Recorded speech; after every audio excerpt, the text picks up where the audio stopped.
இதுக்கு மேல ஒரு வார்த்தை பேசின சஸ்பென்ஷன் இல்ல, நேரா டிஸ்மிஸல் பண்ணிடுவேன். இவரை யாருன்னு நினைச்ச? சதாசிவம் ஃபேமிலி மட்டும் இல்ல, இந்த ஊர்ல இருக்கிற எல்லா கோடீஸ்வர ஃபேமிலியை சேர்த்தாலும் இவர் கால் தூசுக்கு கூட வர மாட்டாங்க. இவர் யாருன்னு தெரிஞ்சுக்கணும்னா பாரு என்று சொல்லிக்கொண்டே தன் மொபைலை எடுத்து வெளிநாட்டு வெப்சைட்டில் தீபக் பற்றி வந்திருந்த ஆர்டிகளை காட்ட அதை பார்த்த இன்ஸ்பெக்டருக்கு வியர்த்து போனது. சட்டென தீபக் முன்பு மண்டியிட்டார் இன்ஸ்பெக்டர். சார் ப்ளீஸ் என்ன மன்னிச்சிடுங்க, அந்த செக்யூரிட்டி சொன்னதை நம்பி தெரியாம தப்பு பண்ணிட்டேன் என்று கெஞ்சிய இன்ஸ்பெக்டர் டிஎஸ்பியிடம் திரும்பி, சார் நீங்க சொல்லுங்க சார் என்று கெஞ்சலாக கேட்க டிஎஸ்பியும் இன்ஸ்பெக்டருக்காக கெஞ்சுகிறார். சார் மன்னிச்சிடுங்க சார், ஏதோ தெரியாம பண்ணிட்டான். ஓகே, ஆனா ஒரு விஷயம் ஞாபகம் வச்சுக்கோங்க. சொல்லுங்க சார். நான் யாரு, என் ஃபேமிலி பேக்ரவுண்ட் என்ன, இது எதையும் யாருக்கிட்டையும் சொல்லக்கூடாது. என் வைஃபுக்கும் சேர்த்து தான் சொல்றேன். சொல்ல மாட்டோம் சார். இது நவீனோட பிரதர்-இன்-லா தானே? பெரிய பணக்கார குடும்பத்தோட மருமக தான் வைஃபோட பர்த்டே பார்ட்டில வெயிட்டர் மாதிரி சுத்திக்கிட்டு இருக்கா. அடடா, உனக்கு இப்படி ஒரு நிலைமை வந்துருச்சு பாரு. சபாஷ். அவன் வைஃபுக்கு gift கொடுக்க ஓவர் டைம் ஒர்க் பண்ணுவான் போல. வாங்க ப்ரோ. இப்போ நான் காட்டுற உண்மையான வேடிக்கை என்ன? ஷூர். ஹே வெயிட்டர். Yes sir. இங்க வா.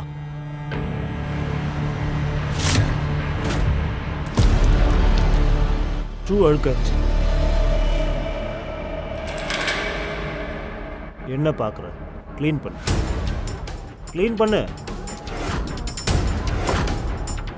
வீட்டோடு மாப்பிள்ளையான தீபக் ஒன்றும் பேசாமல் நவீனின் ஷூவை சுத்தம் செய்ய தொடங்கினான். அங்கு கூடியிருந்த அனைவரும் அதை பார்த்து சிரிக்க தொடங்கினர். இதை பார்த்த ஷர்மிளா அவமானம் தாங்காமல் தலை குனிந்து நின்றாள். நவீனின் ஷூ மின்னிய பிறகு தீபக் அமைதியாக சொன்னான், முடிஞ்சது சார். குட்.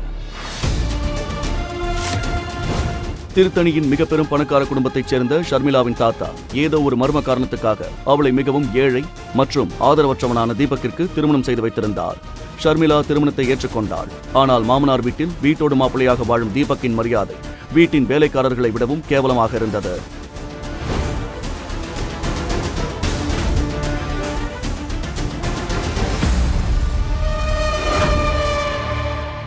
உனக்கு என்னதான் ப்ராப்ளம் தீபக்? இன்னும் எவ்வளவுதான் என்ன அவமானப்படுத்துவேன்? ஷர்மிளா, என்னோட பர்த்டே பார்ட்டில இப்படி வெயிட்டர் மாதிரி யாராவது வருவாங்களா? என்னோட பர்த்டே பார்ட்டில என்னையே நீ கோமாளி ஆக்கிட்ட. நான் என்ன பண்றது? எல்லாரையும் கவனிச்சுக்க சொல்லி உங்க அம்மா தான் சொன்னாங்க. யாருக்கு என்ன தகுதி இருக்கும் அததான் அவங்க செய்ய சொல்லுவாங்க. இந்த வீட்டுக்கு நீ வந்ததுல இருந்து நீ மாப்பிள்ள மாதிரி இல்ல, ஒரு வேலைக்கார மாதிரி தான் இருந்திருக்க. இந்த வீட்டோட வேலைக்காரங்க கூட உன்னை விட 10 மடங்கு அதிகமா சம்பாதிக்கிறாங்க. என்னோட தாத்தா உன்கிட்ட என்ன பார்த்தாருன்னே எனக்கு தெரியல. எப்படியோ கட்டாயப்படுத்தி உன்னை எனக்கு கல்யாணம் பண்ணி வச்சுட்டாரு. தேங்க்யூ. ப்ளீஸ் தண்ணி குடி. Please cool down.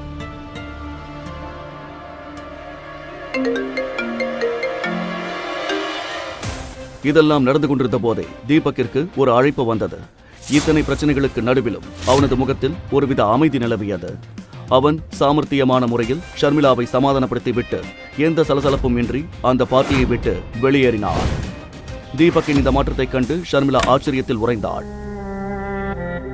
அவன் இரவு திரும்பி வந்ததும் நேராக அவர்கள் வீட்டின் பெட்ரூமுக்கு சென்றான். உனக்கு வெக்கமா இல்ல? நேரா பெட்ரூம்குள்ள வர இடியட். முதல்ல இங்கிருந்து வெளியே போ. நான் உன்னோட ஹஸ்பண்ட் தானே, நான் ஏன் வைக்கப்படணும்?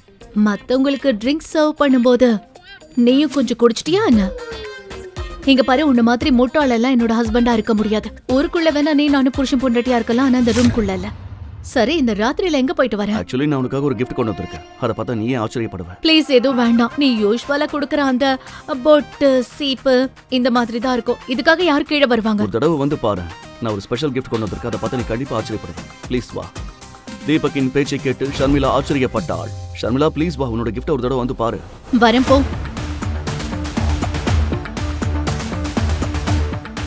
தீபக் ஷர்மிளாவின் கையை பிடித்து அவளுக்காக கொண்டு வந்த கிஃப்ட் இருக்கும் பக்கம் அழைத்துச் சென்றான். ஷர்மிளாவின் பார்வை அந்த கிஃப்டின் மீது பட்டதும் அவளுக்கு மூச்சே நின்று விட்டது. அந்த இரவின் இருளில் மின்னிய ஒரு புதிய விலையுயர்ந்த காரை பார்த்து அவளால் ஒரு நொடி கூட தன் கண்களை நம்ப முடியவில்லை. இது இம்போர்ட்டட் காராச்சே. இந்த கார் இந்தியால ஒரு சில பணக்காரங்க கிட்ட மட்டும் தான் இருக்குன்னு கேள்விப்பட்டிருக்கேன். ஆனா இதோட விலை 50 கோடி இருக்கும். நேத்து தான் நான் இத பத்தி நியூஸ்ல பார்த்தேன். தீபக், நீ யாரையாவது ஏமாத்திட்டியா? இல்லனா நம்மளோட கம்பெனில ஏதாவது ஸ்கேம் பண்ணிட்டியா? ஒழுங்கா உண்மை சொல்லு. தீபக் உண்மையிலேயே திருடி விட்டானா அல்லது வேறு எதுவும் உண்மை இருக்கிறதா? தீபக்கை அழைத்தது யார்? தீபக் இப்போது அந்த உண்மையை சொல்ல விரும்பினாலும் அவனால் ஷர்மிளாவிடம் அதை சொல்ல முடியாது. அது ஆக்சுவலி இந்த காரை என் ஃப்ரெண்டு கிட்ட கடன் வாங்கிட்டு வந்தேன். இன்னைக்கு உன் பர்த்டே இல்லையா? உனக்காக இவ்வளவு கூட நான் செய்ய மாட்டேன்னா என்ன? உனக்கு ஓகேனா நம்ம 2 பேரும் ஒரு டிரைவ் போலாமா? Driver, my foot. நீ இவ்ளோ கேவலமா போயிட்டியா தீபக்? நீ முன்னாடி 50 ரூபாய்க்கு கிஃப்ட் வாங்கினாலும் அத உன் சொந்த காசுல நீ வாங்கிட்டு வந்த. ஆனா இப்போ இந்த காஸ்ட்லியான காரை உனக்கு யாரு கொடுத்தாங்க? எங்க இருந்து இந்த காரை கொண்டு வந்து அங்கே கொண்டு போயிடு.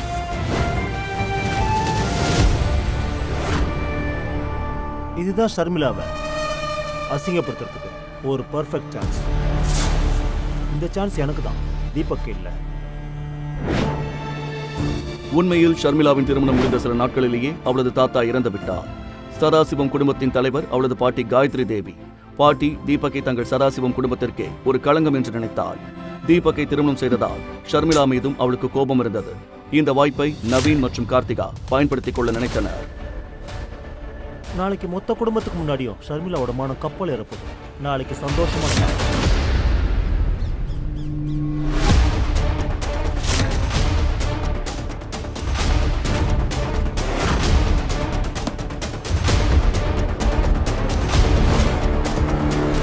நம்ம வீட்டுக்குள்ள போலீஸா? இங்க ஷர்மிளாங்கிறது யாரு? அவங்கள உடனே கூப்பிடுங்க. இன்ஸ்பெக்டரின் வாயிலிருந்து ஷர்மிளாவின் பெயரை கேட்டதும் காயத்ரி தேவி கோபத்தில் சிவந்தாள். ஷர்மிளா! பாட்டியின் குரலை கேட்டு ஷர்மிளா ஓடி வந்தாள். அங்கு போலீஸை பார்த்து அவள் இதயம் வேகமாக துடிக்க ஆரம்பித்தது. இன்ஸ்பெக்டர் சார், நீங்க இவ்ளோ காலையில இங்க எதுக்காக வந்திருக்கீங்க? மேடம், இந்த வீட்டுக்கு ஒரு திருட்டு இம்போர்ட்டட் கார் வந்திருக்குன்னு கேள்விப்பட்டோம்.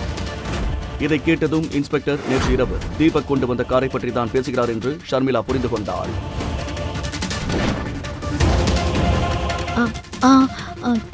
கார் வந்தது, ஆனா அது என்னோட ஹஸ்பண்ட் தீபக் கொண்டு வந்தது. அந்த காரோட விலை 50 கோடிக்கும் அதிகமா இருக்குன்னு எங்களுக்கு இன்ஃபர்மேஷன் கிடைச்சிருக்கு. அப்படின்னா உங்க ஹஸ்பண்ட் ஒரு மாசத்துக்கு எவ்வளவு சம்பாதிக்கிறாரு? அந்த கேவலமான மொத்த பைசாக்கு பிரயோஜனம் இல்லாத வீட்டோட மாப்பிள திருடவும் ஆரம்பிச்சிட்டானா? நீங்க 2 பேரும் சேர்ந்து சதாசிவம் குடும்பத்தோட மானத்தையே ஒட்டு மொத்தமா வாங்கிட்டீங்க. இன்ஸ்பெக்டர், இவன் புருஷ படிப்பறிவே இல்லாதவன், ஒரு வேலைக்கு கூட போக மாட்டான்.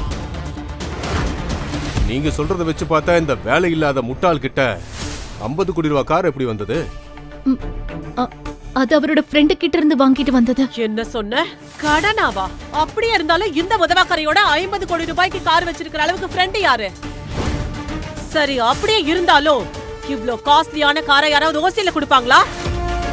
அப்போ இந்த ஒத்த பைசாக்கு பிரயோஜனம் இல்லாதவனுக்கு 50 கோடி ரூபாய் வர்த்துள்ள காரை கடனா கொடுத்தவனோட பேரை சொல்லு. பாட்டியின் இந்த பேச்சை கேட்டு ஷர்மிளாவுக்கு தலை சுற்றியது. தீபக் கண்டிப்பாக ஏதோ குழப்பம் செய்திருக்கிறான் என்று அவள் புரிந்து கொண்டாள். இன்று வரை ஷர்மிளா யாரிடமும் இவ்வளவு அவமானப்பட்டதில்லை. அவன் பேரு, அந்த ஃப்ரெண்டோட பேரு என்னன்னு எனக்கு தெரியாது. அப்ப சரி, உங்க ஹஸ்பண்ட கூப்பிடுங்க. போ, போய் தேடி அவனை கூட்டிட்டு வா.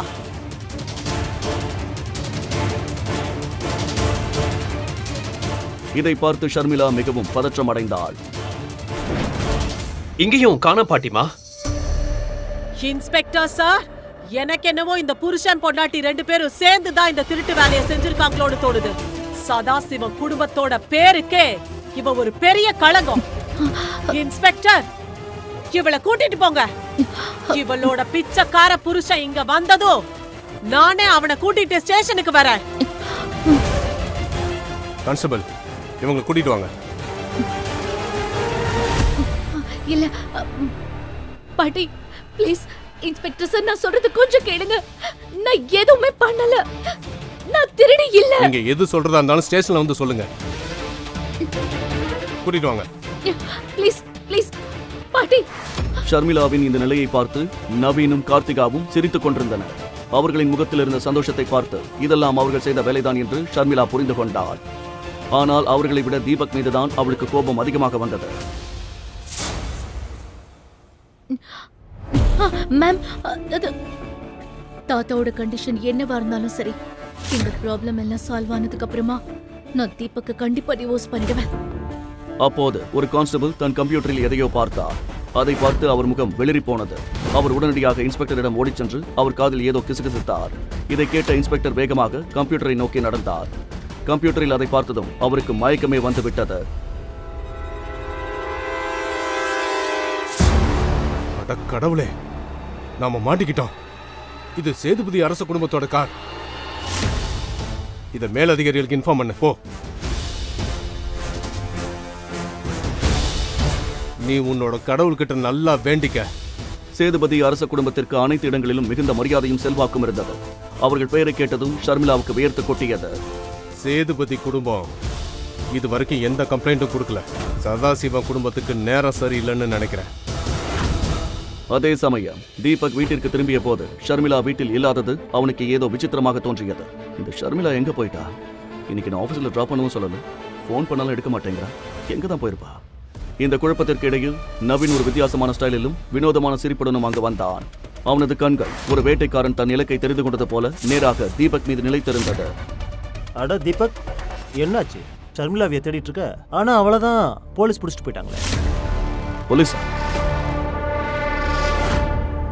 என்ன காரணத்துக்காக? உன்னை கல்யாணம் பண்ணதுக்காக. பாவம் ஷர்மிளா. உண்மையை சொல்லி என்ன காரணத்துக்காக அவளை அரெஸ்ட் பண்ணாங்க? நேற்று நைட் கொண்டு வந்த கார் இருக்குல்ல, அதை திருடின குற்றத்துக்காக. நேற்று நைட் நான் பார்த்தேன், உன்ன மாதிரி ஒரு பிச்சைக்காரங்கிட்ட இவ்வளோ காஸ்ட்லியான கார் எப்படி வந்தது? அதனால தான் நான் உடனே போலீஸ்க்கு இன்ஃபார்ம் பண்ணிட்டேன். அவங்களும் காலையில் சீக்கிரமாக வந்து ஷர்மிளாவை அரெஸ்ட் பண்ணிட்டாங்க.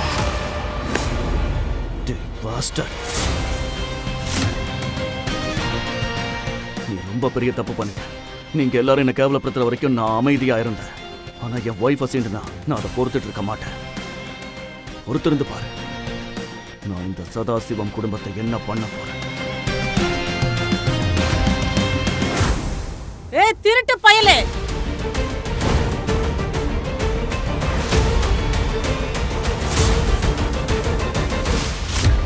நவீன், நீ ஏன் அவன் பேசுறத கேட்டுட்டு இருக்க? இவனை பிடிச்ச ஸ்டேஷனுக்கு கூட்டிட்டு போ.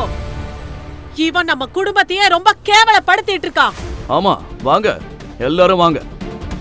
ஷர்மிளாவுக்கு இந்த மாதிரி கஷ்டத்தை கொடுத்து எவ்வளவு பெரிய தப்பு பண்ணிருக்கீங்கன்னு உங்க எல்லாருக்கும் கூட தெரியணும்ல.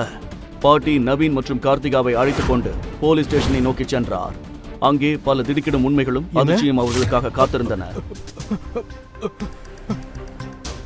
அட கடவுளே, சீக்கிரம் இந்த மரத்தை இங்கிருந்து அனுப்புங்க.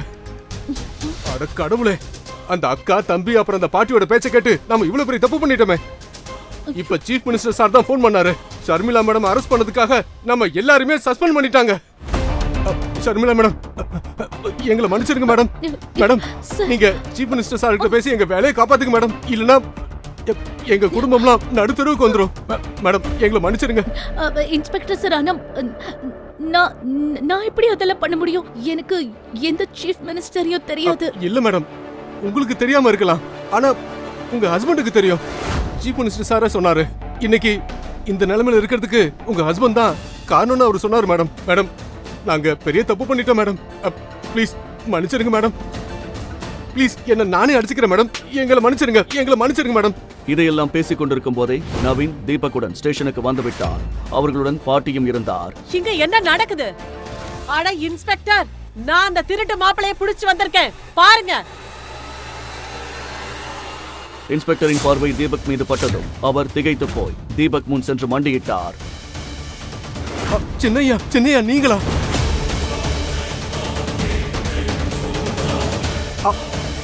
ஐயா, நீங்க எப்படி இங்க? எனக்கு புரியலையே. ஏய் இன்ஸ்பெக்டர், அவனை போய் சின்னையான்னு சொல்லிட்டு இருக்க? நீங்க கொஞ்சம் சும்மா இருமா. நான் சீஃப் மினிஸ்டர் சார் கிட்ட செக்யூரிட்டியா இருந்தப்ப இவர் அங்க பாத்திருக்கேன்.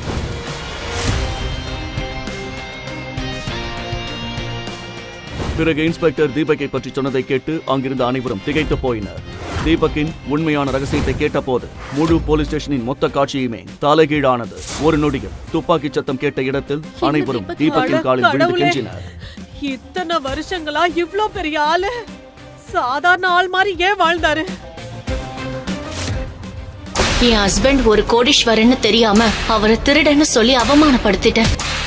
எந்த ஹஸ்பண்ட் கிட்ட வீட்டு வேலை வாங்கினோ, துணி துவைக்க வச்சனோ, செருப்பு எடுக்க வச்சனோ, யார உதவாக்கறேன், காசு இல்லாதவன், எதுக்கும் லாய்க்கு இல்லாதவன்னு நினைச்சனோ, அவனோட உண்மையான அந்தஸ்து என்னன்னு தெரிஞ்சுக்கிட்டதுக்கு அப்புறம் என் உலகமே ஆடி போயிருச்சு. 15,000 சம்பாதிக்கிறவனை பார்த்து சிட்டி போலீஸ் கமிஷனரை ஏன் சல்யூட் அடிக்கிறாரு? ஒரு நல்ல சட்டை வாங்க கூட காசு இல்லாதவன் எப்படி பல கோடி மதிப்புள்ள இந்த வைரத்தை வாங்கினா? தெரிஞ்சுக்கணும்னா எங்க கதையை கேளுங்க. ராயல் வாரிசு. தன் பட்டு போன்ற மேனியில் சவுக்கால் அடித்துக் கொண்டிருந்தாள் அந்த அழகான இளம்பெண். தன் கணவனுக்கு தான் செய்த கொடுமைகளுக்கு பரிகாரமாக அவள் இதை செய்தாள். அவளது கணவனை அந்த அளவுக்கு டார்ச்சர் செய்திருக்கிறாள் அவள். வீட்டை துடைக்க வைப்பது, துணி துவைக்க வைப்பது, செருப்பை துடைத்து எடுத்து வர சொல்வது என்று கட்டிய கணவனை வேலைக்காரனாக விட கேவலமாக நடத்தினாள் அவள்.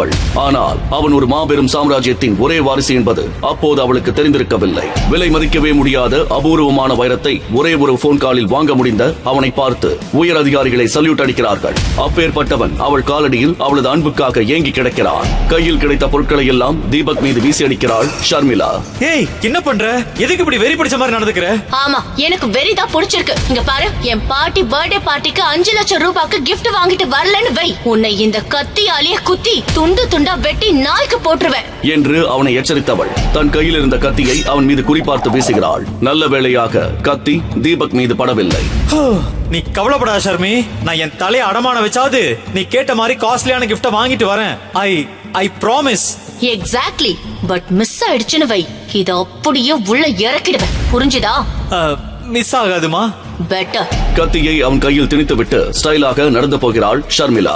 பிரபல தொழிலதிபரும் ஷர்மிளாவின் பாட்டியுமான காயத்ரி தேவியின் பிறந்தநாள் விழாவுக்கு பிரபல தொழிலதிபர்களும் தமிழகத்தின் பெரிய பெரிய விவிஐபிகளும் வருவார்கள். அவர்கள் முன்னால் தானும் காஸ்ட்லியான கிஃப்ட் கொடுத்து தன் பாட்டியை அசத்த வேண்டும் என்றுதான் அப்படி சொன்னாள் ஷர்மிளா.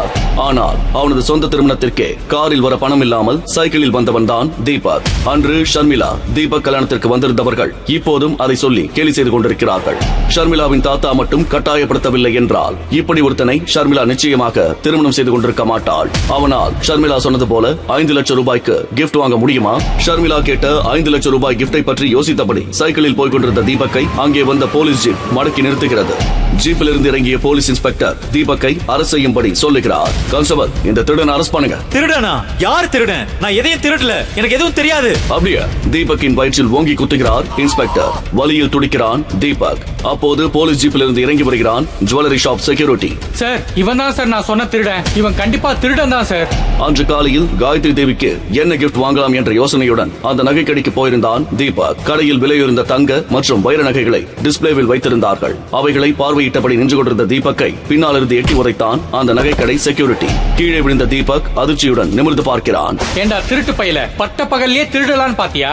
இங்க இருக்கிறவங்க எல்லாம் என்ன ஏமாளின்னு நினைச்சியா? இங்க பாருங்க, நான் ஒன்னும் திருட வரல, வாங்குறதுக்காக தான் வந்திருக்கேன். நீ நகை வாங்க வந்தியா? மரியாதையா வெளியே போயிடு. இன்ஸ்பெக்டர் சொன்னா கேளுங்க, நான் திருடன் இல்ல. அப்படியா? உன்னை ஸ்டேஷனுக்கு கொண்டு போய் விசாரிக்கிறபடி விசாரிச்சா எல்லா உண்மையும் வெளியே வந்துடும். கான்ஸ்டபிள், இவனை எழுதிட்டு வாங்க. இன்ஸ்பெக்டர், நீங்க அந்த செக்யூரிட்டி பேச்ச கேட்டு தப்பான ஆளை கூட்டிட்டு போயிட்டு இருக்கீங்க. நான் திருடன் இல்ல. தப்பு பண்ணாத என்ன எதுக்காக ஸ்டேஷனுக்கு கூட்டிட்டு போறீங்க? என்ன போக விடுங்க. தீபக் எவ்வளவு சொல்லியும் இன்ஸ்பெக்டர் காதில் வாங்கவில்லை. தீபக்கை போலீஸ் ஸ்டேஷனுக்கு இழுத்து வருகிறார்கள்.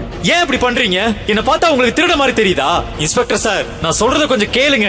அடி வாங்கி சாக வேண்டானா ஒழுங்கா உள்ள போய் உட்காரு. நான் உன்னை அப்புறம் வந்து விசாரிக்கிறேன். சார், நான் எந்த தப்பு செய்யல. நான் பிசினஸ்மேன் சதாசிவத்தோட ஃபேமிலியை சேர்ந்தவன், அவரோட பேத்தி ஷர்மிளாவோட ஹஸ்பண்ட் என்று தீபக் சொல்ல இன்ஸ்பெக்டர் சத்தமாக சிரித்தார். அப்படியா? நீ ஷர்மிளா மேடத்தோட புருஷனா? என்னடா கதை விடுறியா? உன்னை பார்த்தா பிச்சைக்கார மாதிரி இருக்க. உன்னை கல்யாணம் பண்ணிக்கிற அளவுக்கு அவங்க நிலைமை கேவலமா போயிடுச்சா என்று கிண்டல் துணியில் கேட்ட இன்ஸ்பெக்டர் அவனை லாக்அப்பில் போட சொல்கிறார். என்ன பண்றீங்க நீங்க? நான் சொல்றது புரியலையா? நீங்க என் வைஃப் ஷர்மிளாக்கு கால் பண்ணி கேளுங்க. நான் சொல்றது உண்மையா இல்லையான்னு அப்ப தெரியும். தீபக்கை லாக்அப்பில் அடைக்கிறார்கள். இன்ஸ்பெக்டர் ஷர்மிளாவுக்கு கால் செய்கிறார். மேடம், நான் போலீஸ் இன்ஸ்பெக்டர் பேசுறேன். நகை கடையில திருட ட்ரை பண்ண ஒரு சஸ்பெக்ட அரெஸ்ட் பண்ணிருக்கோம். அவன் என்னடானா உங்க ஹஸ்பண்ட்னு சொல்றான். நீங்க கொஞ்சம் போலீஸ் ஸ்டேஷன் வரைக்கும் வர முடியுமா? இன்ஸ்பெக்டர் சொன்னதை கேட்ட ஷர்மிளாவுக்கு அதிர்ச்சியாக இருந்தது.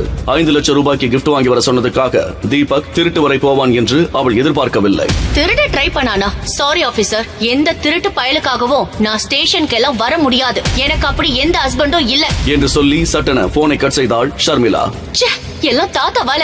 இப்படி ஒரு திருடனை என் தலையில கட்டி வச்சுட்டு போயிட்டாரு. தீபக் தன்னிடம் பொய் சொன்னதாக நினைத்த இன்ஸ்பெக்டர் லத்தி எடுத்துக்கொண்டு கோபமாக லாக்அப்புக்குள் போகிறார். தீபக் புரியாமல் பார்க்க லத்தியை வைத்து தீபக்கின் வயிற்றில் வேகமாக குத்துகிறார். தீபக் வலியை பொறுத்துக் கொண்டு பார்க்கிறான். பொய்யா சொல்ற? மீண்டும் அடிப்பதற்காக லத்தியை ஓங்கிய இன்ஸ்பெக்டரை ஒரு குரல் தடுக்கிறது. Stop it! என்ற குரல் கேட்டு திரும்பினார் இன்ஸ்பெக்டர். இன்ஸ்பெக்டர். அங்கு டிஎஸ்பி நின்று கொண்டிருந்தார். டிஎஸ்பியை பார்த்ததும் விரைப்பாக சல்யூட் அடித்தார் இன்ஸ்பெக்டர். நீ உன் மனசுல என்ன நினைச்சிட்டு இருக்க? போலீஸ் யூனிஃபார்ம் போட்டுட்டா யார வேணாலும் என்ன வேணாலும் செய்யலாம்னு நினைச்சிட்டு இருக்கியா என்று கோபமாக கேட்ட டிஎஸ்பி இன்ஸ்பெக்டரை விலக்கிவிட்டு நேராக லாக்அப்புக்குள் சென்று தீபக் முன்பு பவ்யமாக நின்றார். சாரி சார், நீங்க யாருன்னு தெரியாம பண்ணிட்டாங்க, தயவு செஞ்சு மன்னிச்சிருங்க என்று மன்னிப்பு கேட்கிறார். சார், நீங்க ஏதோ தப்பா புரிஞ்சுக்கிட்டீங்கன்னு நினைக்கிறேன். இவன் ஒரு திருட்டு பையன் சார். சதாசிவம் சார் ஃபேமிலின்னு வர போய் சொன்னான். இவன் சொன்ன மாதிரி ஷர்மிளா மேடத்துக்கு கால் பண்ணி கேட்டேன். அவங்க இவனை யாருன்னே தெரியாதுன்னு சொல்லிட்டாங்க என்று இன்ஸ்பெக்டர் சொல்ல, இதுக்கு மேல ஒரு வார்த்தை பேசின சஸ்பென்ஷன் இல்ல, நேரா டிஸ்மிஸல் பண்ணிடுவேன். இவரை யாருன்னு நினைச்ச? சதாசிவம் ஃபேமிலி மட்டும் இல்ல, இந்த ஊர்ல இருக்கிற எல்லா கோடீஸ்வர ஃபேமிலிய சேர்த்தாலும் இவர் கால் தூசுக்கு கூட வர மாட்டாங்க. இவர் யாருன்னு தெரிஞ்சுக்கணும்னா இதோ பாரு என்று சொல்லிக்கொண்டே தன் மொபைலை எடுத்து வெளிநாட்டு வெப்சைட்டில் தீபக் பற்றி வந்திருந்த ஆர்டிகளை காட்ட அதை பார்த்த இன்ஸ்பெக்டருக்கு வியர்த்து போனது. சட்டென தீபக் முன்பு மண்டியிட்டார் இன்ஸ்பெக்டர். சார், ப்ளீஸ் என்ன மன்னிச்சிடுங்க. அந்த செக்யூரிட்டி சொன்னதை நம்பி தெரியாம தப்பு பண்ணிட்டேன் என்று கெஞ்சிய இன்ஸ்பெக்டர் டிஎஸ்பியிடம் திரும்பி, சார் நீங்க சொல்லுங்க சார் என்று கெஞ்சலாக கேட்க டிஎஸ்பியும் இன்ஸ்பெக்டருக்காக கெஞ்சுகிறார். சார் மன்னிச்சிடுங்க சார், ஏதோ தெரியாம பண்ணிட்டான். ஓகே, ஆனா ஒரு விஷயம் ஞாபகம் வச்சுக்கோங்க. சொல்லுங்க சார். நான் யாரு, என் ஃபேமிலி பேக்ரவுண்ட் என்ன, இது எதையும் யாருக்கிட்டையும் சொல்லக்கூடாது. என் வைஃபுக்கும் சேர்த்து தான் சொல்றேன். சொல்ல மாட்டோம் சார். அடுத்த நொடி இன்ஸ்பெக்டர் லாக்அப் கதவை பணிவாக திறந்துவிட கம்பீரமாக வெளியே போகிறான் தீபக். அவனுக்கு பின்னால் டிஎஸ்பியும் இன்ஸ்பெக்டரும் பணிவாக வருகிறார்கள். தீபக் வெளியே வந்ததும் அவன் முன்னால் ஒரு ஆடம்பர கார் வந்து நிற்க, காரில் இருந்து அந்த நகைக்கடை உரிமையாளர் இறங்கி வருகிறார். அவர் கையில் ஒரு அபூர்வமான வுடன் ஜுவல்லரி பாக்ஸ் இருக்கிறது. நேராக தீபக்கிடம் வந்த நகைக்கடை உரிமையாளர் அந்த வுடன் ஜுவல்லரி பாக்ஸை பணிவாக அவனிடம் கொடுத்துவிட்டு போகிறார். அன்று மாலை காயத்ரி தேவியின் பர்த்டே பார்ட்டி ஆடம்பரமாக நடந்து கொண்டிருந்தது. முக்கிய அதிகாரிகளும் தொழிலதிபர்களும் குடும்பத்துடன் வந்து காயத்ரி தேவிக்கு பரிசுகள் வழங்கி வாழ்த்துவிட்டு போகிறார்கள். அப்போது அங்கே வருகிறான் தீபக். அவன் கையில் அந்த வுடன் ஜுவல்லரி பாக்ஸ் இருந்தது. அவனை பார்த்த ஷர்மிளா அதிர்ச்சி அடைந்தாள். இவ எதுக்கு இங்க வந்திருக்கான் என்று நினைத்தவள் அவனிடம் வருகிறாள். ஸ்டேஷன்ல இருந்து தப்பிச்சு நேரா இங்க வந்துட்டியா? நீ நினைக்கிற மாதிரி எல்லாம் எதுவும் இல்ல ஷர்மி. அது ஒரு மிஸ் அண்டர்ஸ்டாண்டிங். உண்மை தெரிஞ்சதும் அவங்களே என்ன போக சொல்லிட்டாங்க. ஆனா நீ என்ன திருடன்னு நினைச்சிட்டே இல்ல? சரி சரி, டிராமா பண்ணாத என்றவள் அவன் கையில் இருந்த கிஃப்டை பார்த்ததும் மீண்டும் எரிச்சல் அடைந்தாள். உன்கிட்ட இந்த மாதிரி சீப்பான கிஃப்ட் வாங்கிட்டு வராதன்னு சொன்னா இல்லையா? பேக்கிங் கேவலமா இருக்கு. பேக்கிங்ல என்ன இருக்கு ஷர்மி? உள்ள இருக்கிறது தானே முக்கியம். உள்ள ஒரு சூப்பர் கிஃப்ட் வச்சிருக்கேன். உன் பாட்டிக்கு நிச்சயமா பிடிக்கும். உனக்கு அவங்கள பத்தி தெரியாது. இத கொண்டு போய் யாருக்கும் தெரியாம கிஃப்டோட கிஃப்டா மறைச்சு வச்சிடு. நாம கிஃப்ட் எதுவும் கொண்டு வரலன்னு பாட்டி நினைக்கட்டும் என்று வெறுப்பாக சொன்னவள். ஒரு கோடீஸ்வர ஃபேமிலில நடக்கிற பார்ட்டிக்கு என்ன மாதிரி கிஃப்ட் கொண்டு வரணும்னு கூட உனக்கு தெரியல என்று சொல்ல அவளை பார்த்து அப்பாவியாக புன்னகைக்கிறான் தீபக். ஷாலாய் என்று கேட்க, கொண்டு போய் வை போ என்று விரட்டுகிறாள். காயத்ரி தேவிக்கு ஒரு பெண் கிஃப்ட் கொடுக்கிறாள். Thank you dear. தீபக் யாரும் பார்க்காத போது தான் கொண்டு வந்த கிஃப்டை வைத்துவிட்டு போகிறான். அப்போது கருப்பு கலரில் லக்ஸூரியஸ் உடை அணிந்த ஒரு கவர்ச்சி புயல் கால் முளைத்து நடந்து வருவது போல ஸ்டைலாக நடந்து வருகிறாள். ஷர்மிளாவின் கசின் சிஸ்டர் கார்த்திகா. மொத்த விருந்தினர்களும் அவர்களை பிரமித்து போய் பார்க்கிறார்கள். பாட்டியிடம் வந்த கார்த்திகா அட்ராக்டிவான ஒரு நகைப்பெட்டியை பாட்டியிடம் நீட்டுகிறாள். ஓபன் பண்ணி பாருங்க, உங்களுக்கு பிடிக்கும்னு நினைக்கிறேன். நீ எது கொடுத்தாலும் எனக்கு பிடிக்கும். கார்த்திகா கிஃப்டை பிரிக்க சொல்ல காயத்ரி தேவி கிஃப்ட் பார்சலை பிரிக்கிறார். வந்திருந்த மொத்த கெஸ்டும் கார்த்திகா கொடுத்த கிஃப்ட் என்னவாக இருக்கும் என்று ஆர்வமாக பார்க்கிறார்கள். அதை வாங்கி திறந்து பார்த்த காயத்ரி தேவி ஆச்சரியத்தில் வாயை பிளக்கிறாள். அதில் விலையுயர்ந்த வைரங்களை வரிசையாக கோர்த்த ஒரு டைமண்ட் பெண்டன்ட் இருந்தது. டைமண்ட் பெண்டன்ட், இது எனக்கு ரொம்ப பிடிச்சிருக்கு. நீ இவ்ளோ காஸ்ட்லியான கிஃப்ட் கொடுப்பேன்னு நான் நினைச்சு கூட பார்க்கல. It's very nice. இன்னைக்கு வந்த கிஃப்ட்லயே இதுதான் பெஸ்ட் என்று சொன்னபடி பாட்டி ஷர்மிளாவை கேவலமாக பார்க்கிறார். ஷர்மிளாவுக்கு ரொம்பவும் அவமானமாக இருந்தது. கார்த்திகா கொடுத்தது போல பாட்டிக்கு காஸ்ட்லியான கிஃப்ட் கொடுக்க முடியவில்லையே என்று மிகவும் வருத்தப்பட்டாள் அவள். அப்போது சிரித்துக்கொண்டே அங்கே வருகிறான் தீபக். டைமண்ட் பெண்டன்ட் ஒரிஜினல் தானா? 100%. ஏன் உனக்கு சந்தேகமா இருக்கா? சந்தேகம்லாம் இல்ல, இது எல்லாமே ஃபேக். இது மொத்தமா 1 லட்சம் கூட தேராது. உனக்கு டைமண்ட் பத்தி என்ன தெரியும் தீபக்? சாம்பார்ல என்ன காய் போடுறதுன்னு வேணும்னா தெரிஞ்சிருக்கும். ஆனா இது வேற ஏரியா. காயத்ரி தேவியால் அதற்கு மேல் பொறுமையாக இருக்க முடியவில்லை. பார்ட்டில பிரச்சனை பண்றதுக்குனே வந்தியா? டைமண்ட பத்தி உனக்கு என்னடா தெரியும்? எனக்கு தெரியாதுன்னே வெச்சுக்குவோம். ஆனா டைமண்ட் பத்தி நல்லா தெரிஞ்ச diamond jewellery owner Sandeep Lal இங்க வந்திருக்காரு. அவர்கிட்ட இது ஒரிஜினலா இல்ல வெறும் கண்ணாடியான்னு பார்க்க சொல்லுங்க. நான் சொன்னது உண்மையா இல்லையான்னு அப்ப தெரியும். சந்தீப் லால் என்று சத்தமாக அழைக்கிறார் காயத்ரி தேவி. சந்தீப் லால் அங்கே வர அவரிடம் கார்த்திகா கொடுத்த டைமண்ட் பெண்டன்ட்டை கொடுக்கிறார் அவர். கார்த்திகா டென்ஷனுடன் பார்க்கிறாள். தீபக் புன்னகையுடன் கவனித்துக் கொண்டிருக்க அந்த டைமண்ட் டைமண்ட் பெண்டட்டை கவனமாக பரிசோதிக்கிறார் சந்தீப் லால். இந்த பெண்டன்ட்ல இருக்கிற டைமண்ட் எதுவும் ஒரிஜினல் மாதிரி தெரியல மேம் சாப். சந்தீப் லால் சொன்னதை கேட்டு அங்கே இருந்த அனைவரும் அதிர்ச்சியுடன் பார்க்க கார்த்திகா அவமானத்துடன் தலைகுனிந்து நிற்கிறாள். உண்மையான அன்பை காட்டுறதுக்கும் யார் நம்ம மேல உண்மையான அன்பை வச்சிருக்காங்கன்னு புரிஞ்சுக்கிறதுக்கும் பணமோ இல்ல காஸ்ட்லியான நகையோ தேவையில்லை. சுயநலம் இல்லாத அன்பு மட்டும் இருந்தாலே போதும் என்று சொல்கிறான் தீபக். நீங்க சொன்னீங்கன்னா இதை கடைக்கு அனுப்பி பக்காவை செக் பண்ண சொல்றேன். தேவையில்ல சந்தீப் ஜி, நான் இங்கேயே செக் பண்ணி சொல்றேன் என்று சொன்ன தீபக் அந்த பெண்டன்ட்டை வாங்கி பார்க்கிறான். எல்லோரும் ஒரு விதமான ஆர்வத்துடன் பார்க்க கார்த்திகா பதட்டமாக இருக்கிறாள். யாரும் எதிர்பார்க்காதபடி சட்டென்று அந்த பெண்டன்ட்டை தரையில் போட்ட தீபக் அதை தன் ஷூ காலால் மிதித்து தேய்க்கிறான். அனைவரும் அதிர்ச்சியில் திகைத்து நிற்க அந்த டைமண்ட் பெண்டன்ட் தீபக்கின் காலடியில் நொறுங்கி பொடி பொடியாகிறது.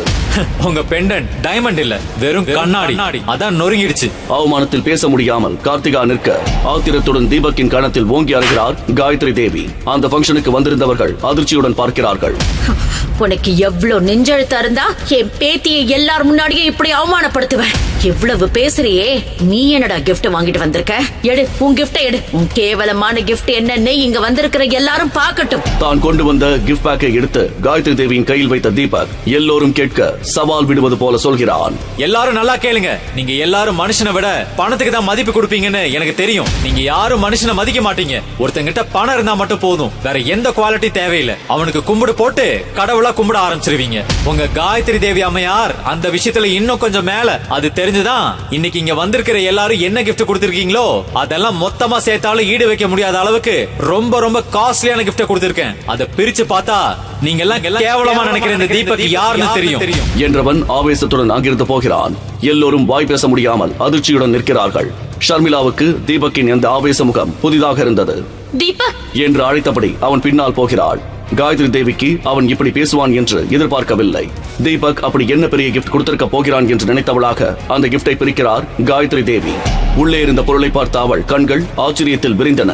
அது அரச குடும்பத்தை சேர்ந்தவர்கள் பயன்படுத்திய பழங்காலத்தை சேர்ந்த ஆன்டிக் வுடன் பாக்ஸ். அதிர்ச்சியான காயத்ரி தேவி அந்த பாக்ஸை பிரிக்க அடுத்த நொடி கண்ணை கூச செய்யும் பிரகாசமான ஒளியுடன் விலை மதிக்கவே முடியாத அபூர்வ வைரம் அதிலிருந்து வந்து கொண்டிருந்த ஜாஜ்வல்யமான ஒளி அங்கே இருந்தவர்களை பிரமிக்க வைக்கிறது. இது சாதாரணமானது, விலைக்கு வாங்க முடியாத, விலையே நிர்ணயிக்க முடியாத அபூர்வமான பொருள். அப்படின்னா தீபக் நாம் எல்லாரும் நினைக்கிற மாதிரி சாதாரணமான ஆள் இல்ல என்று புலம்பியவள். தீபக் போகாத, நில்லு. நான் பண்ணது தப்புதான். நீ யாருன்னு தெரிஞ்சுக்காம நான் உன்னை அவமானப்படுத்திட்டேன் தீபக். என்ன மன்னிச்சிடு, போகாத தீபக் என்று தவிப்புடன் கதறுகிறாள். யார் இந்த தீபக்? எந்த வேலைக்கும் போகாமல் வீட்டோடு மாப்பிள்ளையாக இருந்தவனுக்கு அந்த விலை மதிக்க முடியாத அபூர்வ வைரம் எப்படி கிடைத்தது? டிஎஸ்பி இன்ஸ்பெக்டரிடம் காட்டிய வெப்சைட்டில் தீபக் பற்றி வந்திருந்த ஆர்டிகளில் என்ன இருந்தது? மிகப்பெரிய போலீஸ் அதிகாரியே சாதாரணமான ஒருவனின் காலில் விழுந்து மன்னிப்பு கேட்ட ரகசியம் என்ன? தீபக் பற்றிய ரகசியத்தை தெரிந்து கொண்ட காயத்ரி தேவி அடுத்து எடுத்த அதிர்ச்சியான முடிவு என்ன? இந்த கேள்விகளுக்கு பதில் தெரிந்து கொள்ள உடனே டவுன்லோட் செய்து கேளுங்கள் பாக்கெட் எஃப்எம் ராயல் வாரிசு. லிங்க் டிஸ்கிரிப்ஷனில் கொடுக்கப்பட்டுள்ளது.